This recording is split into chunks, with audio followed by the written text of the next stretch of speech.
எண்ணமெல்லாம் சிறகடிக்கும், எண்களெல்லாம் வழி கொடுக்கும், எந்நாளும் ராஜமுகம், எளியோரின் ஏறுமுகம். எந்த நிலை வந்தாலும் வந்த நிலை மாறாத நமது Rajanilai. Rajanilai TV, channel of astrology.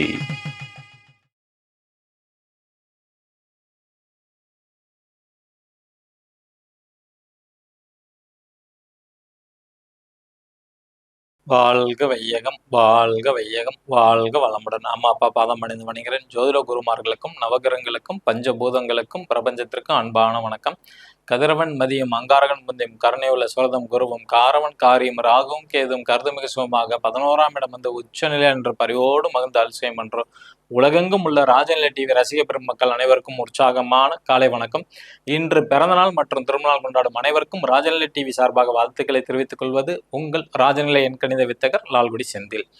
இன்றைய பஞ்சாங்கம் உத்தராயண காலம் விஸ்வாவசு வருடம் மாசி மாதம் 2ஆம் தேதி சனிக்கிழமை. இன்று 14/2/2026 சனி மகா பிரதோஷம். சிறப்பான நாள் இன்னைக்கு பிரதோஷம். ஓகேங்களா?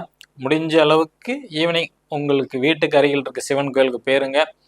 எல்லோரும் வந்து பால் வாங்கி தயிர் வாங்கி கொடுக்குறாங்க. அது எல்லாம் பாக்கெட் பாலாக இருக்குது. முடிஞ்ச வரைக்கும் சுத்தமான பசும்பால் கிடைச்சா பாருங்க.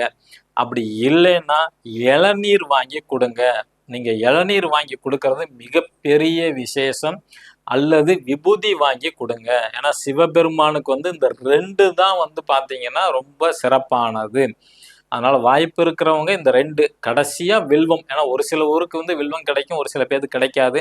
ஆனால் இளநியும் விபூதியும் எல்லா ஊர்லேயும் கிடைக்கும். அதனால இதில் நீங்கள் அபிஷேகம் செஞ்சீங்கன்னா உங்களுக்கு இருக்கிற அனைத்து விதமான கஷ்டமும் நீங்கும்.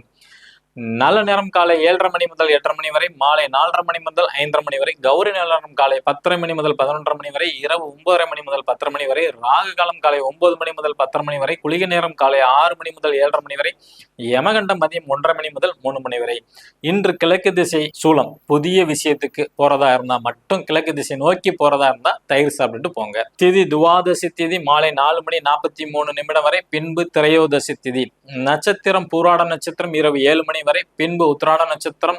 யோகம் சித்தி நாம யோகம், கரணம் தைத்துளை கரணம் மாலை 4 மணி 43 நிமிடம் வரை, பின்பு கரசை கரணம். சந்திராஷ்டமம் ரோகிணி நட்சத்திரம் மாலை 7 மணி வரை, பின்பு மிருகசீடு நட்சத்திரத்துக்கு சந்திராஷ்டமம். கிரக நிலவரங்கள்: மிதுன ராசியில் குரு பகவான், சிம்ம ராசியில் கேது பகவான், தனுசு ராசியில் சந்திர பகவான், மகர ராசியில் செவ்வாய் பகவான், கும்ப ராசியில் சூரிய பகவான், புதன் பகவான், சுக்கிர பகவான், ராகு பகவான் மற்றும் சனி பகவான். புதுசா பார்க்கக்கூடிய நண்பர்கள் பிப்ரவரி 1ஆம் தேதியிலிருந்து வீடியோஸ் பாருங்க. ஒவ்வொரு ராசிக்கு 2 நாள் வீதம் மாசி மாதத்தோட பலன்களை வந்து பார்த்துக்கிட்டு இருக்கிறோம். இன்னைக்கு வந்து துலா ராசிக்கு உண்டான அடுத்த பார்ட். ஓகேங்களா? துலா ராசியில பிறந்தவங்களுக்கு வேலை வாய்ப்பு இந்த மாசி மாசத்துல எப்படி இருக்கு அப்படின்னா மாற்றத்தை கண்டிப்பாக கொடுக்கும். அப்படி வந்தா நீங்க வந்து ஏத்துக்கலாம். ஒரு வேலையில ஒரு மாற்றம் வருது, இடமாற்றம் சொல்றாங்க அப்படின்னா வேற ஒரு பிரான்ச்சுக்கு போங்க அப்படின்னா கண்டிப்பாக நீங்க போங்க. கண்டிப்பா நன்மைகள் வந்து நடக்கும். புதிய வேலைக்கு வந்து முயற்சி செஞ்சுட்டு இருக்கவங்களுக்கு நல்ல வாய்ப்பு வந்து உண்டு. புதிய வேலை கிடைக்கும். ஓகேங்களா? ஆனா அது வந்து பாத்தீங்கன்னா முதல் தடவை தடை வரும், 2ஆவது தடவை தான் சக்சஸ் ஆகும். அதனால வந்து அதை நினைச்சு நீங்க கவலைப்பட வேண்டாம். கணவன் மனைவிக்குள்ளார எப்படி இருக்கும் துலா ராசியில பிறந்தவங்களுக்கு அப்படின்னு கேட்டீங்கன்னா, உங்களோட பார்ட்னர் ஆணா இருந்தா பெண், பெண்ணா இருந்தா ஆண். ஓகேங்களா? உங்களோட பார்ட்னருக்கு வந்து பாத்தீங்கன்னா வேலைக்கு பதிலாக தொழில் செய்யற எண்ணம் அப்படிங்கிறது வந்து அதிகப்படியாக இருக்கும். அதே மாதிரி வந்து அவங்களால உங்களுக்கு நன்மை யோகம் எல்லாமே கிடைக்கும். இந்த மாசி மாசத்துல உங்களோட மனைவிக்கும் உங்களோட அம்மாவுக்கும் வந்து கருத்து வேறுபாடு வரும். மாமியார் மருமகள் சின்ன சின்ன சண்டைகள் வரத்துக்கு வாய்ப்புகள் வந்து உண்டு. அதே மாதிரி உங்களோட பார்ட்னர் அவங்களுக்கு வந்து பதவி உயர்வு கிடைக்கும். வேலையில இருந்தா பதவி உயர்வு நிச்சயமா கிடைக்கும். அதே மாதிரி பயணத்தை வந்து விரும்புவார்கள். அதிகமா வெளியில போகலாம் அப்படிங்கிற ஒரு எண்ணங்கள் வந்து வந்துட்டு போகும். ஓகே, திருமண வயதுல உள்ளவங்களுக்கு திருமணம் நடக்குமா அப்படின்னு கேட்டீங்கன்னா நிச்சயமாக திருமணம் நடக்கும். ஓகேங்களா? துளாராசிக்கு 7ஆம் அதிபதி மேசராசி செவ்வாய், அவர் உச்சம் அடைஞ்சிருக்கிறாரு. தன் ராசிக்கு 10ஆம் இடத்துல வந்து இருக்கிறாரு. அதனால நிச்சயமாக போன ஜென்மத்து கணவனோ மனைவியா தான் உங்களுக்கு வந்து இந்த மாசி மாசத்துல அமையும்.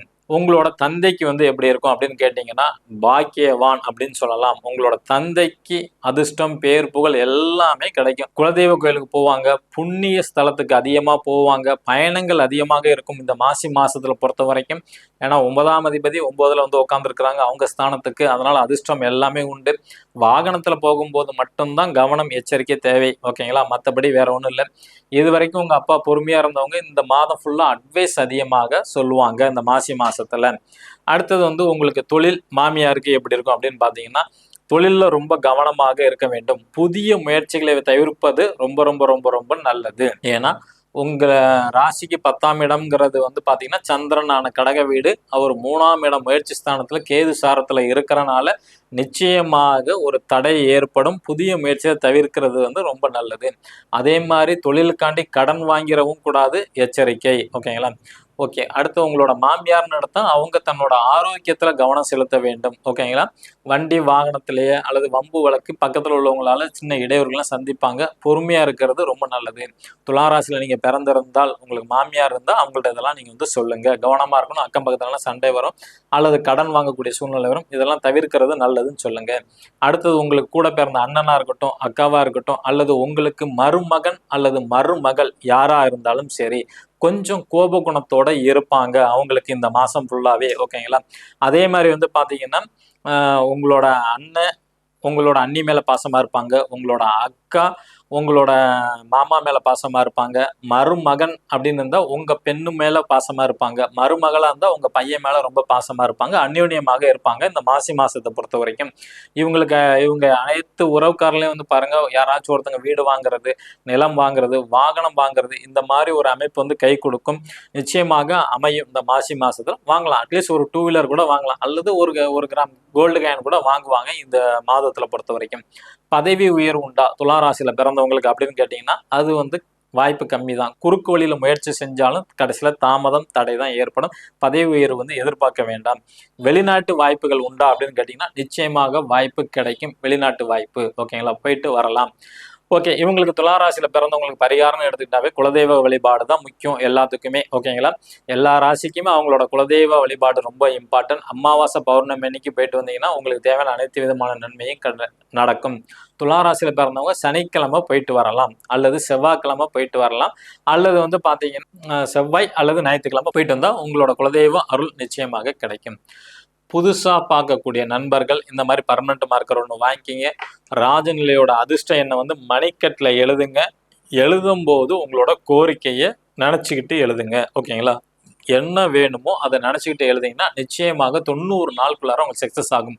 திருமணம் நடக்கணுமா இருந்தாலும் சரி, குழந்தை பாக்கியம் வேணுமா இருந்தாலும் சரி, அல்லது இடம் மாற்றம் வேணும், உங்க குழந்தைகள் நல்லா படிச்சு மார்க் எடுக்கணும்னா கூட நினைச்சுங்க, நிச்சயமாக நடக்கும். மேசராசி நண்பர்கள் இன்று பயன்படுத்த வேண்டிய ராஜநிலையின் அதிர்ஷ்ட எண் 20. ரிஷபராசி நண்பர்கள் பயன்படுத்த வேண்டிய ராஜநிலையின் அதிர்ஷ்ட எண் 12. மிதுன ராசி நண்பர்கள் பயன்படுத்த வேண்டிய ராஜநிலையின் அதிர்ஷ்ட எண் 26. கடகராசி நண்பர்கள் பயன்படுத்த வேண்டிய ராஜநிலையின் அதிர்ஷ்ட எண் 51. சிம்ம ராசி நண்பர்கள் பயன்படுத்த வேண்டிய ராஜநிலையின் அதிர்ஷ்ட எண் 54. கன்னிராசி நண்பர்கள் பயன்படுத்த வேண்டிய ராஜநிலையின் அதிர்ஷ்ட எண் 72. துளாராசி நண்பர்கள் பயன்படுத்த வேண்டிய ராஜநிலை அதிர்ஷ்ட எண் 66. விருச்சக ராசி நண்பர்கள் பயன்படுத்த வேண்டிய ராஜநிலையின் அதிர்ஷ்ட எண் 79. தனுசு ராசி நண்பர்கள் பயன்படுத்த வேண்டிய ராஜநிலையின் அதிர்ஷ்ட எண் 74. மகர ராசி நண்பர்கள் பயன்படுத்த வேண்டிய ராஜநிலையின் அதிர்ஷ்ட எண் 93. கும்ப ராசி நண்பர்கள் பயன்படுத்த வேண்டிய ராஜநிலையின் அதிர்ஷ்ட எண் 80. மீன ராசி நண்பர்கள் பயன்படுத்த வேண்டிய ராஜநிலையின் அதிர்ஷ்ட எண் 16. இவை அனைத்தும் காமனானதான். உங்க ஜாதத்துக்கு அதிர்ஷ்டமான மொபைல் நம்பர் வச்சிருக்கீங்களா? தெரிஞ்சுக்கணும், கீழே உள்ள நம்பருக்கு கான்டாக்ட் பண்ணுங்க. இந்த நாள் இன்ன நாள் அமைய அடையனும் பிரபஞ்சத்திடம் பிரார்த்தனை செய்து கொண்டு உங்களிடமிருந்து விடை பெற்றுக் கொள்வது உங்கள் ராஜநிலை எண் கணித வித்தகர் லால்குடி செந்தில். நன்றி, வணக்கம், வாழ்க வளத்துடன்.